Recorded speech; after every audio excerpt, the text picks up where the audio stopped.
चलिए, क्या लिखा हुआ है इसमें? The science of field astronomy offers to surveyor a means of determining the absolute location of any point or absolute location and direction of any line on the surface of the earth by making astronomical observation to celestial bodies. इसमें क्या करते हैं आप? किसी भी जगह आपको location find करना है, कोई पॉइंट फाइंड करना है, तो आप एस्ट्रोनॉमिकल ऑब्जर्वेशन के थ्रू फाइंड आउट करेंगे। ठीक है। अब जो आपकी सेलेस्टियल बॉडीज में क्या है? स्टार्स हैं, सन है, प्लैनेट है। ठीक है, ये सारे हैं। And moon appear to lie on the surface of very large sphere which appears to move around the अर्थ.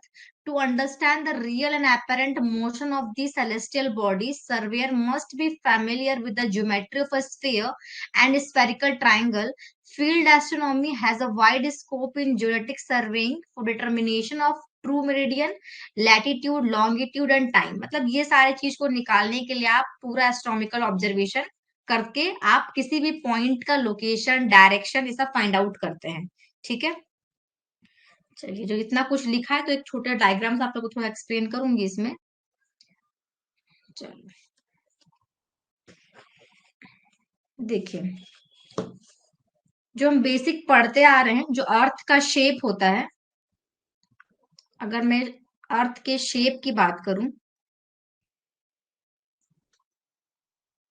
कैसा होता है शेप अर्थ का?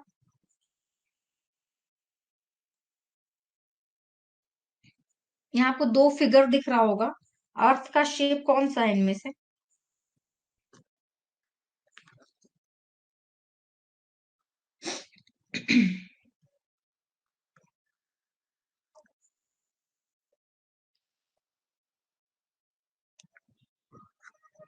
जोइडल, लेफ्ट वाला, ऑब्लेट, स्फेरॉइड, आकाश, स्फेरिकल, जियोइड। हाँ, देखो, अगर अर्थ का हम शेप देखें ना, तो उसको हम बहुत वेरियस टाइप से बोल सकते हैं। कहीं एलिप्स बोलते हैं, जब हम छोटे से पढ़ते थे कि सर्कल होता है, स्फीयर टाइप का होता है। जिस जब बढ़ते जाते हैं हम लोग, उसमें अलग अलग वेरिएशन आते हैं। अगर अभी भी देखें तो बहुत टाइप का शेप है, लेकिन जनरली ना इसको ऑब्लेट स्फेरॉइड बोलते हैं। अब वो क्यों बोलते, देखो, हमको लगता कुछ ऐसा है कि यार ऐसा कुछ गोले टाइप का शेप का होगा, तो ये पूरा स्फेयर है। जैसे फुटबॉल होता है आपका, वो स्फेयर है, लेकिन ऐसा प्रॉपरली हमारा अर्थ नहीं है। हमारा अर्थ कैसा है?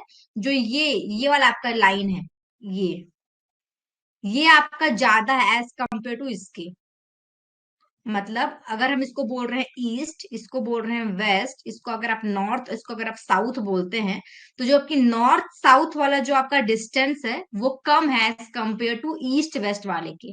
तो इसलिए ऐसे शेप को हम लोग क्या बोलते हैं? Oblate spheroid. ठीक, ऐसा पूरा स्फेयर नहीं है वो। और जैसे अब इधर ही में पूरा आपको इधर पूरा ब्रह्मांड है, अलग अलग प्लैनेट्स हैं, स्टार्स हैं, मून है, सन है। हमको बेसिक जो हम पढ़ते हैं, जब छोटे से पढ़ते हैं तो क्या पढ़ते हैं कि जो सन होता है वो ईस्ट से राइज होता है, वेस्ट में क्या होता है, हाँ, इलेक्ट्रिकल भी बोलते हैं। लेकिन जो इसका बेसिक टर्म ना ऑब्लेट स्फेरॉइड है, जो इस टाइप का शेप इसको है ना, कि इसका जो ये वाला लेंथ ज्यादा है कंपेयर टू इसके नॉर्थ साउथ वाले से, इसलिए इसको ऑब्लेट स्फेरॉइड बोला जाता है। और ये कितना है अगर बोला जाए ना, अगर इसको हम बोलते हैं इलेप्टिसिटी, इलेप्टिसिटी ऑफ अर्थ, ऑफ अर्थ। तो ये अगर इसको निकाला गया कि जो इसका इक्वेटर वाला जो है, इक्वेटर मतलब जो अर्थ को दो हिस्सों में बराबर बांटता है बीचों बीच से, तो जो इसका इक्वेटर का रेडियस है उसको माइनस किया गया जो पोलर का रेडियस है, पोलर के रेडियस से, और इसको डिवाइड किया गया 2 से, तो इसका जो इलेक्ट्रिसिटी लगभग आया वो आया आपका 0.52, यानी कि 52%। ठीक है। जो इसका इक्वेटर का रेडियस है एज कंपेयर इसके ये पोलर रेडियस के, ठीक है, तो जब इसको कैलकुलेट किया गया तो इसकी इलेक्ट्रिसिटी कितनी आई? अबाउट 52% की। अब देखो, एक चीज हमने क्या पढ़ा है बचपन से, कि जो अर्थ, जो सन है आपकी, वो ईस्ट से राइज होती है, वेस्ट में क्या होता है, वो सेट हो जाता है। लेकिन एक्चुअल में ऐसा अगर देखा है तो एक्चुअल में ऐसा है नहीं, ठीक है। अब आपको ये अर्थ है और बहुत सारे प्लैनेट्स हैं, तो यहाँ पे तो क्या है, मेन अगर देखा तो अगर यहाँ पे आपका सन है, तो जो आपकी अर्थ है वो अपने एक्सिस में तो घूम ही रही है, साथ साथ इसके भी क्या लगा रही है, अर्थ सन भी स्टेशनरी नहीं है, ये भी मूव कर रहा है, लेकिन ये भी क्या कर रहा है, ये मूव कर रहा है, ये पता है ना हमको। छोटे हम पढ़ते हैं तो क्या पढ़ते हैं कि सन क्या हो रहा है, सन मूव करता है, लेकिन सन अगर देखा है तो एज कम्पेयर उतना मूव नहीं कर जितना आपकी अर्थ मूव कर रही है। अर्थ मूव कर रोटेट कर रहा है, उसकी वजह से आपका क्या होता है, दिन और रात होता है, ठीक है। जब सन के तरफ आपका फेस होता है तो उस समय आपको डे हो रहा है, और जब इसके उल्टे साइड वगैरह सन नहीं है दिख रहा है आपको, तो इस तरफ नाइट होता है, ठीक है। और जब ये पूरा इसका रिवॉल्यूशन इसको करने में इसको 24 घंटा लगता है लगभग, ठीक है। और जब ये जो आपकी अर्थ है एक वो चक्कर एक कंप्लीट रिवॉल्यूशन करती है, इसमें उसको 364 डेज और कुछ टाइम लगता है, जो कि चार आपके 4 साल में लीप ईयर करते हैं ना, 4 साल में लीप ईयर, ठीक है। तो वो 366 डेज हो जाता है आपका, ये तो 365 डेज और कुछ रहता है टाइम, तो हम बाकी टाइम को 365 बोलते हैं, और चौथा वाला में से एक बढ़ाते हैं, एक दिन बढ़ जाता है आपका, तो 366 डेज हो जाता है। ये सब तो आपको बेसिक पता ही होगा, ठीक है। चलो, यहाँ पे ये बताने का मतलब ये था कि जो आपका ये अर्थ है, ये रिवॉल्व करता है अपने पोलर एक्सिस के अबाउट, वो करता है वेस्ट टू ईस्ट मूव करता है। जो आपका अर्थ है जो रिवॉल्व करता है around polar axis, revolve around polar axis from west to east. ये कुछ कुछ टर्म आपको, हाँ 4 घंटा, हाँ ठीक है, वो एक्स्ट्रा होता है, तो चार चार जुड़ के आपका एक चार आपके 4 साल में वो पूरा आपका एक दिन बन जाएगा।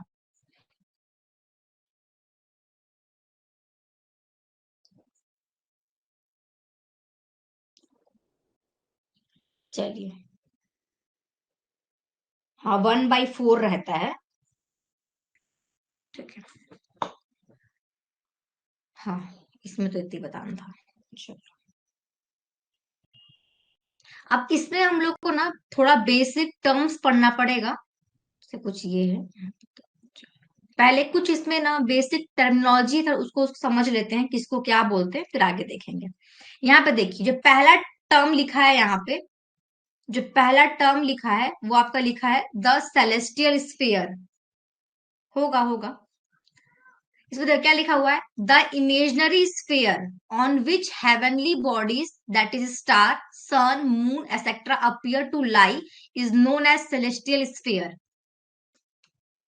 देखो ये कुछ, ये आपका अर्थ है, ये आपका अर्थ है, और इसके ऊपर जहां पे आपको सन मून, जब आसमान की तरफ देखते हैं तो आपको सन मून है ना, बहुत डिफरेंट आपको स्टार सब कुछ दिखता है ना, तो ये जो ऊपर वाला जो ये जैसे सरफेस है ना, इसी को हम बोलते हैं सेलेस्टियल स्फीयर।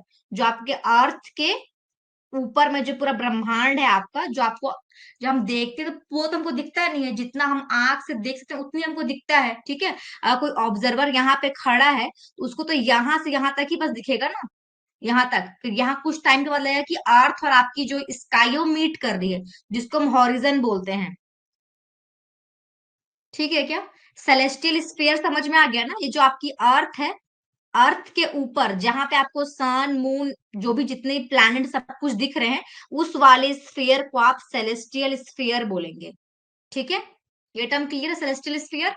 नेक्स्ट टर्म पर द जेनिथ। अब ये जेनिथ क्या होता है, the point on the celestial sphere exactly above the observer head is known as the zenith. It may be obtained by the prolongation of the plumb line upward up to the celestial sphere. ये आप नादिर भी देख लीजिए, जैसे किसी ने उस photogrammetry पर नादिर भी होता है क्या, तो नादिर देख लो। The point on the celestial sphere exactly below the observer station is known as the nadir. अब देखो यहाँ पे इसको बताने से अच्छा मैं यहाँ पे डायग्राम समझाती हूँ आप लोगों को, तो ये देखिए,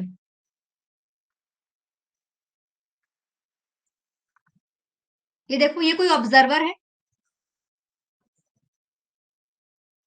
ये ऑब्जर्व मान लो आपके ग्राउंड में खड़ा है, मतलब अर्थ के ऊपर खड़ा है ये, ठीक, ये देखो।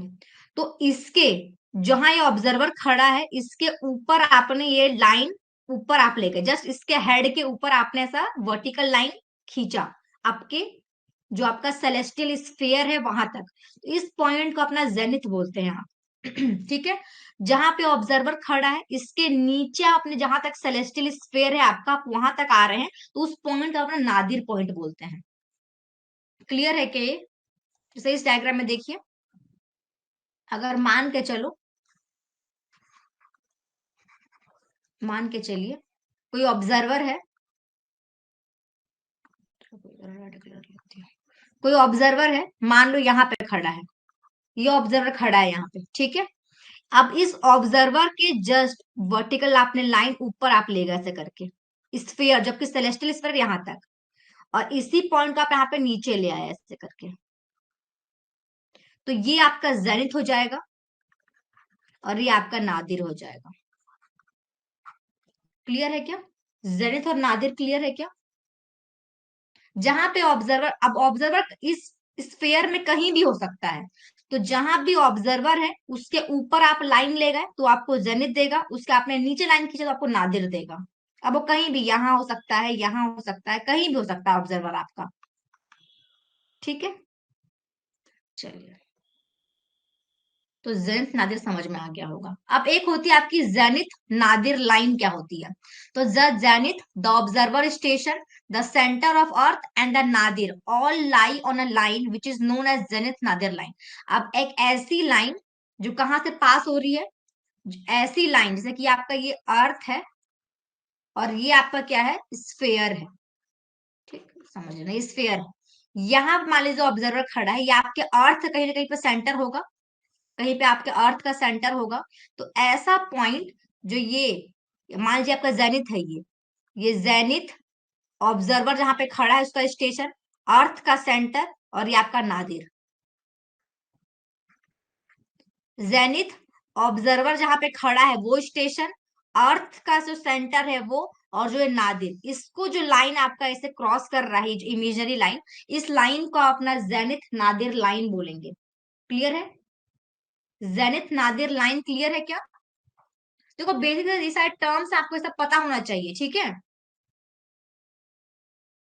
नेक्स्ट टर्म पे चलिए, आगे देखेंगे हॉरिजन क्या होता है, इक्वेटर क्या होता है। यहाँ पर देखिए एक टर्म लिखा है ग्रेट सर्कल।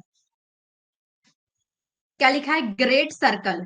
तो ये क्या है आपकी, ये देखो ये सारी इमेजनरी, यहाँ पर कुछ दिखेगा नहीं, सब आपको मानना है। Imaginary plane intercepting celestial sphere and passing through centre of earth, if not passing through centre called as small circle.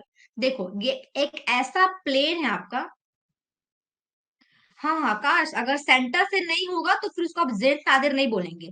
जो आपकी जेनिथ नादिर लाइन होगी ना, वो आपके जेनिथ वाला पॉइंट, जो ऑब्जर्वर का स्टेशन है, जो आपके अर्थ का सेंटर है, और जो आपकी नादिर लाइन, इससे जब क्रॉस करेगा उस लाइन को अपना जेनिथ नादिर लाइन बोलेंगे। जेनिथ और नादिर तो समझ में आ गया होगा। जेनिथ और नादिर तो समझ में जहां पे ऑब्जर्वर खड़ा है उसके, उससे आपने ऊपर ले गए, उससे आप नीचे ले गए, ठीक है। तो इसको अपना जेनिथ और नादिर बोल देंगे। और जेनिथ नादिर लाइन के लिए क्या जरूरी है कि जो जेनिथ का पॉइंट है, ऑब्जर्वर का जो स्टेशन है, आपके अर्थ का जो सेंटर है, और जो नादिर, अगर ये सब एक लाइन पे अगर आ रहे हैं, तब आप इसको अपना क्या बोलेंगे, जेनिथ नादिर लाइन बोलेंगे। ठीक है,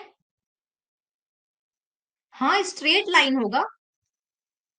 ये अब ये डायग्राम में मेरा हल्का वो टेढ़ा टेढ़ा हो गया, टेढ़ा टेढ़ा नहीं होगा, वो स्ट्रेट लाइन होगा। जैसे ये देखो, ये जो स्ट्रेट दिख रहा है ना आपको, ये वाला लाइन जिसने पोल बनाया है यहाँ पे, हाइलाइटर, जैसे ये लाइन दिख रहा है आपको स्ट्रेट ऐसा, ये पोल वाला लाइन, तो ऐसा ही ये स्ट्रेट होगा आपका लाइन। क्लियर है?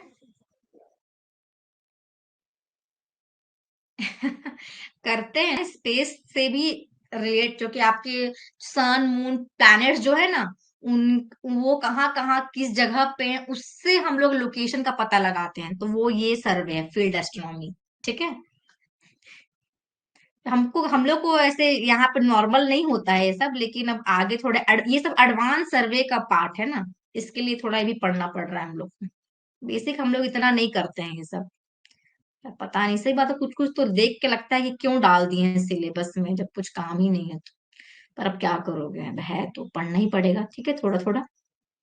हाँ, आपकी हॉरिजॉन्टल, अब देखो अगर मान लो ऐसा कुछ है, यहाँ पे देखो ऑब्जर्वर मान लो यहाँ पे खड़ा है आपका, ऑब्जर्वर तो जरूर थोड़ी है कि ऊपर में ही खड़ा होगा।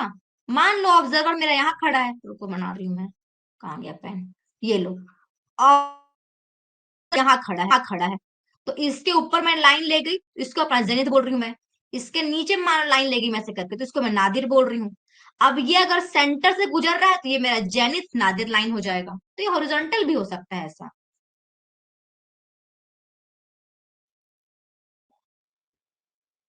ठीक है, तो जरूरी नहीं है कि ऐसा वर्टिकल ही हो, या कुछ भी हो सकता है, ऐसा भी हो सकता है, ऐसा भी हो सकता है, या हॉरिजॉन्टल भी हो सकता है, कुछ भी हो सकता है। क्लियर है क्या ये? जेनिथ नादिर लाइन क्लियर है? चलो नेक्स्ट चलिए, क्या था, ग्रेट सर्कल। ठीक है, अब ग्रेट सर्कल देखो, इमेजनरी, ये एक प्लेन है, अभी तक हम लाइन का बात करते हैं, हम प्लेन का बात करेंगे। ये एक ऐसा इमेजनरी प्लेन है, intercepting celestial sphere and passing through centre of earth, if not passing through centre called a small circle. so, मान लीजिए आपका ये अर्थ है ऐसा, ये मान लीजिए सेलेस्टियल स्फीयर है, और ये आपका अर्थ है, ये आपका अर्थ है। तो ये एक ऐसा प्लेन है, ये एक ऐसा प्लेन है जो आपके, कहाँ गया,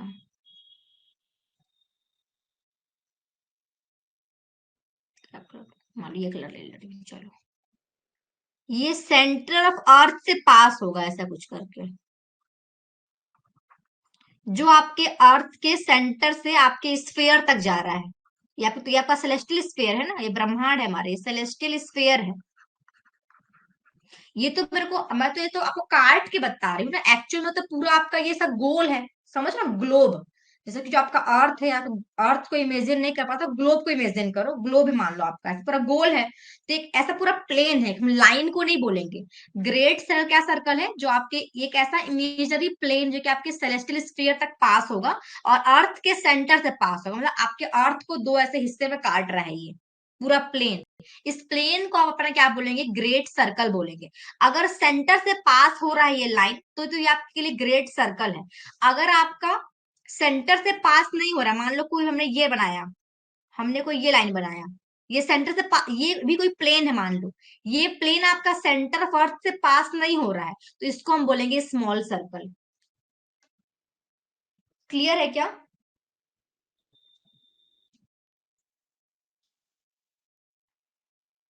क्लियर है, ग्रेट सर्कल क्लियर है क्या? ग्रेट सर्कल, स्मॉल सर्कल, ठीक है। अगर सेंटर से जा रहा है तो आपका ग्रेट सर्कल हो जाएगा। अगर वो सेंटर से आपका नहीं जा रहा तो उसका आप स्मॉल सर्कल बोलेंगे, एक्सप्लेन को, ठीक। अगर वर्टिकल सर्कल बोले तो ये वो ग्रेट सर्कल है जो कि आपकी जेनिथ नादिर से पास हो रहा है। जैसे कि आपका मान लीजिए, से मैंने बनाई, आपका स्फेयर हो गया, ये आपका अर्थ हो गया, ये मान के जेनिथ पॉइंट है, ये अगर ये आपका नादिर पॉइंट है, तो ये जो आपका प्लेन पास हो रहा होगा अर्थ के सेंटर से नादिर तक टच करेगा, ये अर्थ के सेंटर से जेनिथ, ये सेंटर, ये आपका नादिर, ये जो प्लेन पूरा आपके ग्लोब को कट कर रहा होगा ऐसा, जो भी आपका, इसको आप बोलेंगे अपना वर्टिकल सर्कल।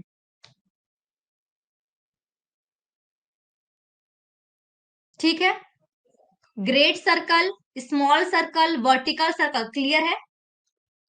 चलिए नेक्स्ट आइए, सेलेस्टियल हॉरिजन। अब ये क्या होगा, great circle perpendicular to zenith nadir line on celestial sphere. जो आपकी जेनिथ नादिर लाइन के जो परपेंडिकुलर जो आपका ग्रेट सर्कल होगा, उसको आप अपना सेलेस्टियल हॉरिजन बोलेंगे। देखो कुछ ऐसा है आपका सेलेस्टियल हॉरिजन, यहाँ पे नहीं दिखा रही हूँ। ये देखो ऐसा कुछ आपका हॉरिजन,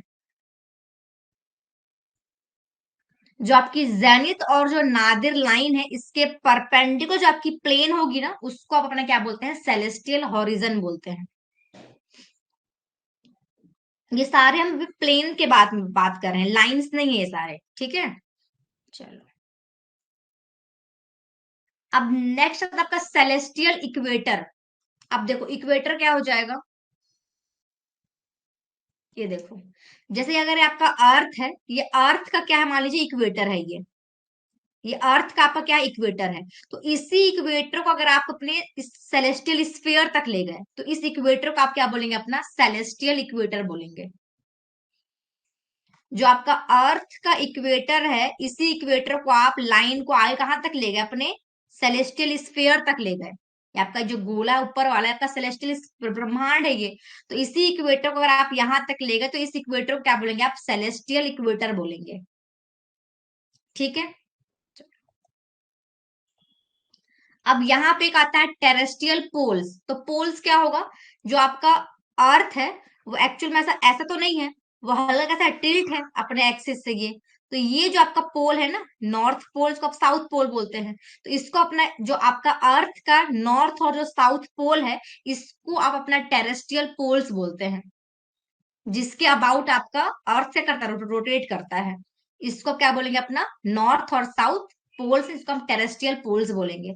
अब यही मान लो, ये तो आपका अर्थ हो गया, ये आपका अर्थ है, इसके ऊपर आपने बनाया ब्रह्मांड, ये आपका बन गया पूरा, ये आपका बन गया सेलेस्टियल स्फीयर बन गया ये हमारा। अब आप इसी जो नॉर्थ और साउथ के जो लाइन को आपने प्रोलोंग करके आप ले गए कहां तक, अपने स्फीयर तक। इसी को आपने प्रोलोंग किया, आपने लेके स्फीयर तक। तो ये जो पोल मिलेगा ना आपको, ये जो पोल आपको मिलेगा, ये कहलाएगा आपका सेलेस्टियल पोल।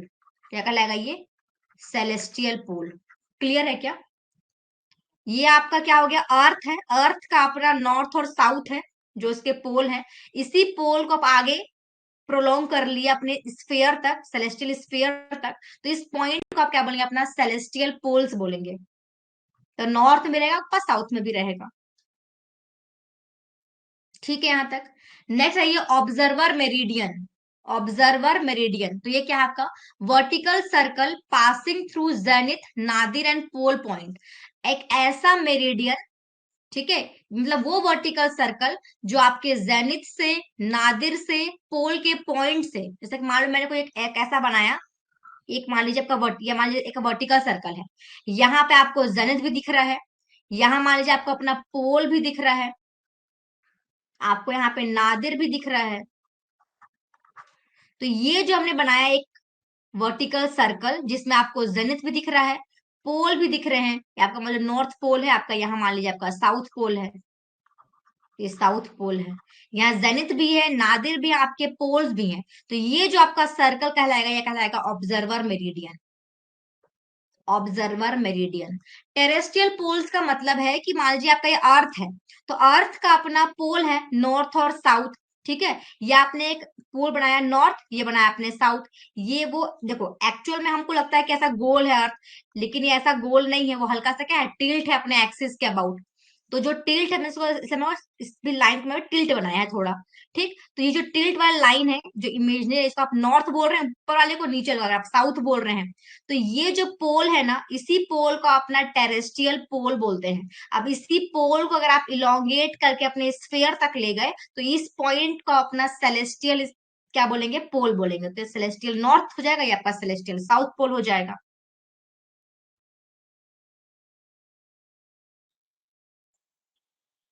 ये ठीक है। ऑब्जर्वेटरी क्या होगा, ऐसा वर्टिकल सर्कल जिसमें आपको जेनिथ का पॉइंट भी दिख रहा है, नादिर भी दिख रहा है, और आपको आपके पोल्स भी दिख रहे हैं। तो इसको आप क्या बोलते हैं, ऑब्जर्वर मेरिडियन बोलते हैं। क्या बोलते हैं, ऑब्जर्वर मेरिडियन बोलते हैं। ठीक। नेक्स्ट हम देखिए एक्लिप्टिक। अब ये क्या होता है, path travelled by sun on celestial sphere. जो आपकी सेलेस्टियल स्फीयर है, इसमें जो आपका सन है या जो भी डिफरेंट प्लैनेट्स है मूव करेंगे जिस पाथ पे, उस पाथ को आप अपना एक्लिप्टिक बोलते हैं। क्लियर है क्या। ये वो पाथ है जिसमें आपका सन या फिर कोई भी डिफरेंट प्लैनेट्स हैं, इस स्फीयर में मूव करने वाले हैं, उस पाथ को आप क्या बोलेंगे, एक्लिप्टिक बोलेंगे।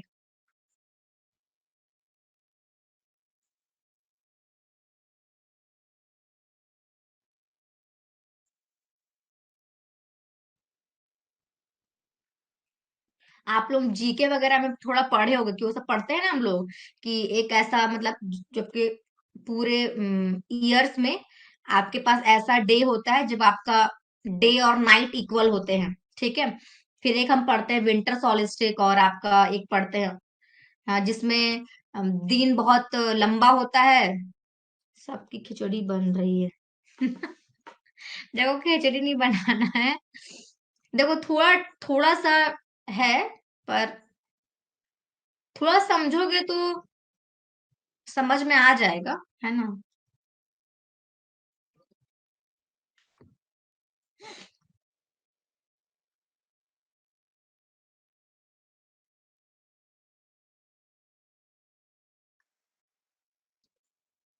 हाँ, इसे 21 जून बोल रहे हैं। तो वो सब इससे डिसाइड होता है।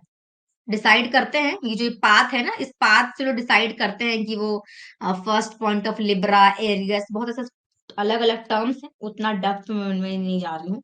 ठीक है।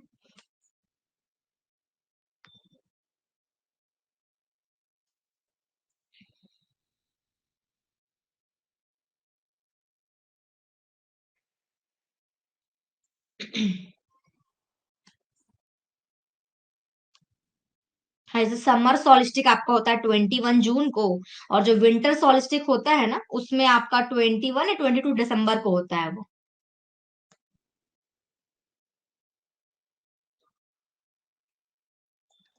हाँ, इसी के लिए मैं बोली कि इसमें थोड़ा सा ना आपको ज्यादा कुछ समझना टाइप वाला चीज है। ठीक है। थोड़ा विजुअल करना पड़ेगा, विजुअलाइज टाइप का। उसके लिए वही है कि आप कुछ वीडियो वगैरह देख सकते हैं कि हाँ इस कैसे को क्या बोलेंगे बोल के। अब इसमें तो हम 2D बता सकते हैं ना। चलो कोई नहीं। चलिए ठीक है। अब देखो, जैसे स्फेरिकल ट्रायंगल हम पहले ही पढ़ चुके थे। यहाँ भी आपको थोड़ा सा स्फेरिकल ट्रायंगल के बारे में देखना है। हाँ, 22 दिसंबर आपका विंटर सॉलिस्टिक होता है। ठीक है, जब इसमें आपका जो दिन बहुत छोटा होता है, तो उस समय क्या होता है कि सन आपसे मतलब कि क्या बहुत फार डिस्टेंस पर रहता है, तो जल्दी वो क्या होता है, छुप जाता है। तो इस वजह से क्या होता है, जो 21 दिसंबर को आपका, जिसको आप विंटर सॉलिस्टिक बोलते हैं, और 21 जून को आप समर सॉलिस्टिक, उसमें दिन बहुत लंबा होता है। चलिए ठीक है। अब देखो, स्फेरिकल ट्रायंगल क्या होगा। अब ये किससे बनेगा, formed on surface of sphere of intersection of 3 arc of great circle. North pole में। चलिए, अब देखो, जैसे मान लो कि मान लो कि मैंने एक ग्रेट सर्कल बनाया है, कुछ ऐसा। यहाँ थोड़ा आपका फॉर्मूला वगैरह आना स्टार्ट हो गया है। ठीक है, अब यहाँ से आपको फॉर्मूला देखना है।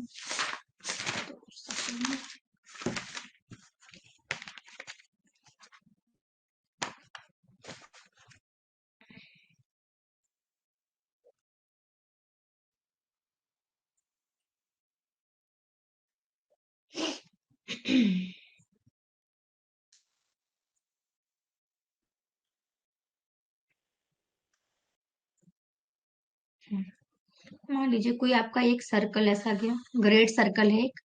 ठीक। एक कोई आपकी ग्रेट सर्कल ऐसे पास हो रही है, और ये कोई आपका एक ग्रेट सर्कल है, ऐसा करके।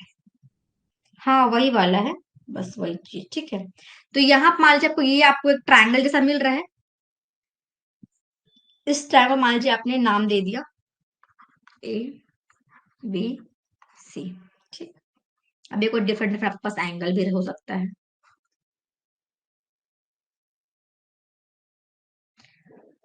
थोड़ा इसका प्रॉपर्टी देख लेते हैं। जैसे आपको पता है कि जो स्फेरिकल ट्रायंगल होता है, इन तीनों एंगल का सम क्या होता है, 180 से ज्यादा होता है और 540 से कम होता है। बता चुकी हूँ आप लोगों को।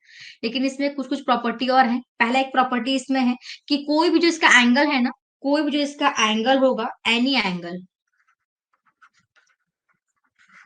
कोई भी एंगल आपका क्या होगा, लेस देन क्या होगा, पाई। क्या होगा, पाई से क्या होगा आपका, कम होगा।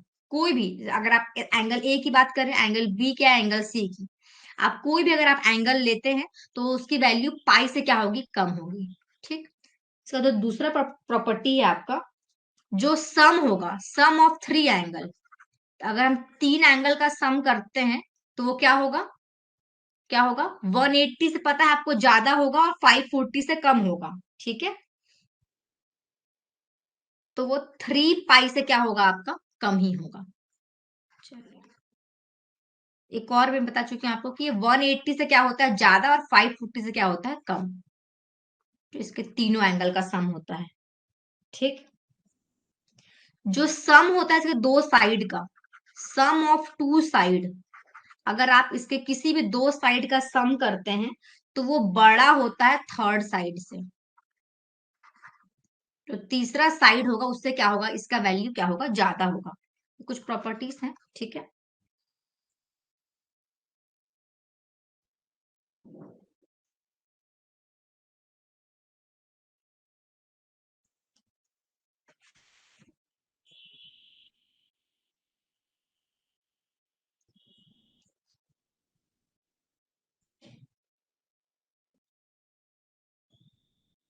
एक और होता है small, smaller angle, smaller angle is opposite, is opposite the smaller side, opposite the smaller side। अगर मान लो कोई स्फेरिकल ट्रायंगल है, ये कोई स्फेरिकल ट्रायंगल है, ठीक है। एक एंगल ये है, एक एंगल ये है, एक एंगल ये है। तो जो आपका छोटा, इन तीनों में जो आपका छोटा एंगल होगा उसके अपोजिट वाला जो साइड ये सबसे छोटा होगा। अगर मान लो कि अगर आपका ये एंगल ए है, ये एंगल बी है, और ये आपका एंगल सी है, ठीक है। और अगर इसके लेंथ को अगर मैं लूं, अगर ये लेंथ मान लीजिए ए है, ये लेंथ बी है, ये लेंथ सी है आपका, ठीक है। अगर मान लो कि एंगल बी सबसे स्मॉलेस्ट है, अगर एंगल बी आपका सबसे स्मॉलेस्ट है, तो जो सी इसके अपोजिट में तो सी है, ये जो लेंथ है आपका साइड, तो सी क्या होगा, सबसे स्मॉलेस्ट होगा। सी क्या होगा, सबसे स्मॉलेस्ट साइड हो जाएगा। अगर हम बात करें ए बी सी तीनों साइड का, तो अगर आपका एंगल, जो आपका एंगल छोटा होगा उसके सामने वाला जो आपका लेंथ होगा वो भी इन तीनों में क्या होगा, सबसे छोटा होगा। तो ये कुछ बेसिस के प्रॉपर्टीज जो आपको याद रखने हैं स्फेरिकल ट्रायंगल के लिए। कोई भी एंगल की जो वैल्यू होगी वो पाई से क्या होगी, छोटी होगी। अगर आप तीन एंगल का सम करते हैं इसकी वैल्यू 3 पाई से कम होगा, फिर 180 से 540 के बीच में होगा। सम ऑफ दो साइड को अगर आप जोड़ते हैं तो तीसरे साइड के वैल्यू से बड़ा आएगा। जो आपका छोटा एंगल है उसके सामने वाला एंगल भी क्या होगा, उसके सामने वाला जो आपका साइड है वो इन तीनों साइड में सबसे छोटा होगा। ठीक है यहां तक। तो ये आपके स्फेरिकल ट्रायंगल क्या होगी, प्रॉपर्टी होगी, आपको ध्यान रखना है। और सेम अगर आपको यहाँ पे कोई भी, इससे हमको पता है ना साइन रूल लगाते हैं हम, तो अगर आपको कोई भी, अगर आपको एंगल पता है, अगर आपको एंगल पता है, अगर आपको लेंथ निकालना, तो आप यहाँ पे ये लगाते हैं साइन फॉर्मूला, तो आप साइन फॉर्मूला की इस एंगल को निकाल सकते हैं, ठीक है। चलिए, अब इसमें एक आता है नेपियर रूल, नेपियर रूल, ठीक है। ये आप अप्लाई कर सकते हैं जब आपके पास कैसा रहे, जब आपके पास कोई एक एंगल 90 डिग्री का रहे। ये रूल तभी वैलिड है जो भी, मान कोई स्फेरिकल ट्रायंगल है, ये मानते हैं कोई स्फेरिकल ट्रायंगल है आपकी, ठीक, इसमें से एक एंगल मान लीजिए 90 डिग्री का है, और ये एंगल पता नहीं है। To watch the complete video, download the Mining Gyan app from the Play Store. Enjoy a seamless learning experience without interruptions and subscribe to our YouTube channel.